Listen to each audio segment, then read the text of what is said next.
मान्य सभामुख महोदय, मान्य मन्त्रीज्यूहरू, मान्यज्यूहरू, सबैमा सर्वप्रथम न्याय अभिवादन। लस्सो फ्यापलजी नमस्कार। आजको यो खास मलाई बजेट अधिवेशनमा जस्तो मलाई लाग्छ यो विशेष समयमा नबोलौँ भनेर बसिरहेको थियो, तर यहाँ सबै साथीहरू मान्य साथीहरू कुरा सुन्दा म नि एक दुईवटा कुरा राखौँ भन्ने मैले सोच बनाएर मैले यो विशेष समयमा बोलेको छु। खास गरी सबै मान्यहरूको कुरा मैले सुने। कुनै मान्यहरूको चासो, धेरै जसो मान्यहरूको चासो देश कुन अवस्थामा छ र के गतिमा गएर के भइरहेछ भन्ने भन्दा पनि यो एउटा कुनै पार्टीले आन्दोलन गर्छ भन्ने त्यो कुरालाई चाहिँ केन्द्रबाटै सिकाएर आगो जस्तो गरेर त्यसैमा फोकस तपाईँहरू हुनुभयो, मलाई त्यो लाग्छ। हेर्नुहोस्, र साँच्चीकै के तपाईँहरू यहाँ भएको मान्यहरू, यहाँ 110 जना मान्यको सङ्ख्या छ हामीहरू, त्यसमा 7 वटा दल मिलेर बनेको छ। हेर्नुहोस्, 7 वटा दलमा राष्ट्रिय प्रजातन्त्र पार्टी यो बागमती प्रदेशमा 4औं ठुलो दलमा पर्छ। हेर्नुहोस्, भनेपछि यसमा राष्ट्रिय प्रजातन्त्र पार्टी यही राजावादी सिद्धान्तमा टेकेर चुनाव लडेर आएर 14औं हैसियत बनायो भनेपछि हामी तपाईँहरूभन्दा धेरै कम छैन जस्तो मलाई लाग्छ। हेर्नुहोस्, हैसियतको कुरा गर्ने हो भने हामीभन्दा 1-2 जना पार्टी अलिक बढी छ, अरू त हामी माथिको धेरै डिफ्रेन्ट पनि छैन। त्यसलाई पनि जनता के चाहन्छ र जनता के पक्षमा जाँदैछ भन्ने कुरालाई तपाईँहरूले महसुस गर्नुपर्छ जस्तो लाग्छ। हेर्नुहोस्, यो बोल्न पाए भने जे पाए त्यो नबोल्नुहोस्। तपाईँहरूले सबैले देखेछ, यहाँ मैले हेरिरहँदा केन्द्रको नेताहरूले जे बोल्यो त्यो उखान टुक्का यहाँ जोडेर व्यङ्ग्य प्रहार गरेको देख्छु मैले। त्यो होइन। हेर्नुहोस्, अब विकासको कुरा गर्ने भयो भने त यहाँ धेरै मान्यज्यूहरूले अब सङ्घमा चाहिँ कर्णालीमा प्रदेशमा चाहिँ जनताले चाहिँ चामलको भात खान नपाएको अहिले पायो, यो व्यवस्था आएपछि पायो भने जस्तै गरेर यहाँ कोही मान्य साथीहरूले चाहिँ अहिले दसैँको बेलामा मासु भात खान पाउनेले अहिले पायो भने जस्तो कुरा गर्नुपर्छ। उहाँहरूले उखान टुक्को कुरा जोड्नुभयो, तर समय परिस्थिति अनुसार त सबै कुरा फेरिन्छ नि। हजुर, यो मान्यज्यूहरूले बुझ्नुपर्छ जस्तो लाग्छ कि तपाईँ हामी सधैँ यही अवस्थामा रहने हो। मान्छे जन्मिन्छ, हुर्किन्छ, मरिन्छ बुढो भएर। त्यो भनेपछि विकासको क्रम पनि त्यही हो। हेर्नुहोस्, अब विकास गर्यो भन्छ। ल तपाईँहरूलाई म एउटा कुरा तपाईँहरूलाई भन्न चाहन्छु, यो सङ्घीय व्यवस्था आएपछि के कुरामा फरक भएको त सबैले देखिरहेछ नि। हामी राजावादी हो भने हामी त्यो आस्था राख्नै नपाउने भन्ने कुरा त तपाईँहरूले त्यसरी भन्नु त नमिल्ला। भन्ने अधिकार छ, तपाईँहरू भन्नुहुन्छ, भन्नुहुन्न पनि तपाईँहरू भन्नुहुन्छ। त्यसको अर्थ के हो, हामी कसरी बुझौँ त्यसलाई? र विकासको कुरा गर्नुभयो नि, समयअनुसार विकास गर्ने त सबभन्दा त आर्थिक पाटै होला नि। राजाको पालीमा पञ्चायती व्यवस्थाको टाइममा बजेट कति हुन्थ्यो त? त्यो अनुसारको समस्या। अब अहिलेको कुरा गर्ने हो भने तपाईँ हामी सबैलाई थाहा भएकै कुरा हो नि, अहिले जति पनि बाटोघाटो बनेछ मान्छेले खनेर त नि स्क्याभेटर प्रयोग गरेर भएको छ, जेसिबी प्रयोग भएको छ।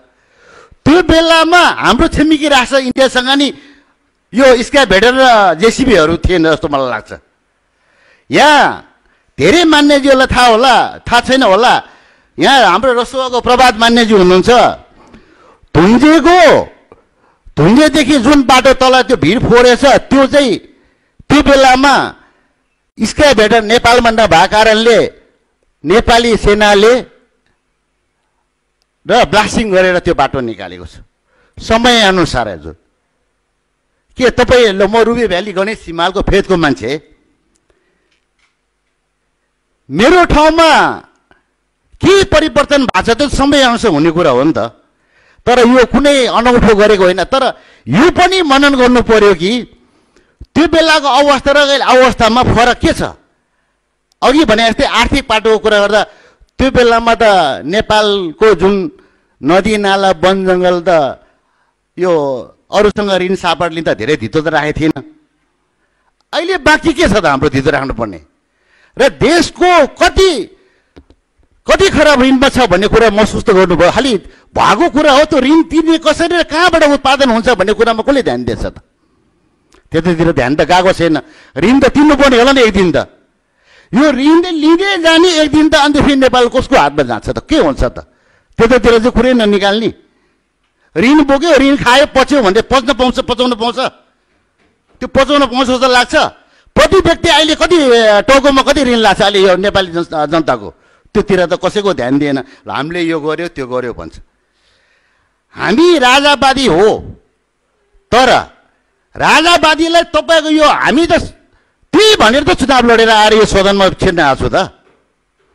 हाम्रो पार्टीको बक्काइदा उसमा विधानमा के लेखेको छ भने सडक र सदनबाट भनेको छ, दुवै प्रयोग गर्ने भनेको छ।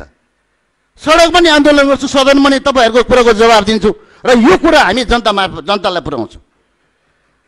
अघि यहाँ भन्नुभयो, यहाँ धेरै मान्नेहरूले अब कसैले फुटेको अन्डा जोड्दैन भन्ने उखान टुक्का नि हान्नुभयो। अब यहाँ आफ्नो हिसाबले भन्नु पाउँछ। तपाईँहरूले भन्न त जे भन्न नि हुने, हामीले कुरा आफ्नो कुरा राख्नलाई चाहिँ त्यो चाहिँ जात्रा गर्नुपर्ने जस्तो मलाई देख्दैन। हेर्नुहोस् मान्यजीहरू, त्यसैले यो खोकेर होइन व्यावहारिक हिसाबमा तपाईँहरूलाई ठिक छ, यो सङ्घीय व्यवस्थामा हामीलाई पनि तपाईँहरूले मन जिते काम गरेन। यो व्यवस्थामा हामी हुँदा हुँदा कुनै चिज राम्रो चिज गरेर देखाउनुहोस् न। ए हामी पो गलत हो कि भन्ने हामीलाई महसुस गराउनुहोस् न। त्यतातिर छैन। ल तपाईँहरूलाई एउटा कुरा मैले देखेको, पञ्चायत टाइमको कुरा गर्नु भएन। यहाँ त यो बागमती प्रदेशमा कमै साथीहरू हुनु मान्यजीहरू हुनुहुन्छ होला। पञ्चायत टाइममा जुन बहुदलीय व्यवस्थामा आस्था राख्ने साथीहरूले चुनाव लडेकै त हो नि, आफ्नो विचार त थिएन छुट्टै। तर त्यो बेलामा जितेर पनि सरकारी सदन स्वरूप प्रयोग गरेर आफ्नो सङ्गठन विस्तार गरेर यो अवस्थामा आएको हो नि त। त्यसलाई त भुल्नु भएन नि। हामीले नि त्यही गर्न खोजेको। यो कुरा यसरी बुझ्नु पर्यो तपाईँहरूले। त्यो आफूले गर्दा जे गर्दै हुने अरूलाई चाहिँ त्यस्तो दिए नि, त्यो गलत जस्तो मलाई लाग्छ। हेर्नुहोस्, त्यसैले खास आफ्नो अधिकार कुरा प्रयोग गर्नु पाउनुपर्छ। अब जस्तै गएको 15 गतिको आन्दोलनमा यहाँ मान्छेहरूले आफ्नो हिसाबले कुरा राख्नुभयो। त्यसमा मिडियाकर्मी साथीहरूले मानव अधिकारबाट के कुरा भएको छ त यो त राज्यको गलत भन्ने कुरा हुँदा हुँदा सुन्दा पनि थाहा पाउँदा त्यो कुरालाई बङ्गा टेङ्गाएर तपाईँहरूले चाहिँ राजावादीले गरेको भन्ने, कसले चोड पनि भन्नुभयो, कसले फलफुल तोडेको भन्नुभयो।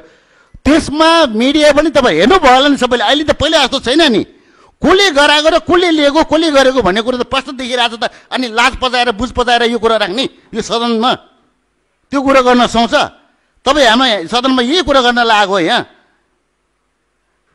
बजेट अधिवेशन भन्ने विशेष समयमा कसरी जान्छ, यो कसरी हुन्छ, भोलिको के हो भन्ने छैन। अब एउटा राष्ट्रिय प्रबन्धन पार्टीले आन्दोलन गर्छ भन्ने यो कुरालाई चाहिँ यहाँ हङ्गामा भयो।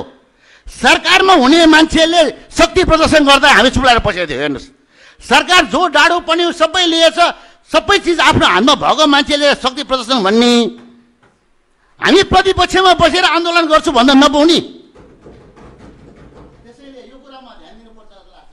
हस् त, धन्यवाद।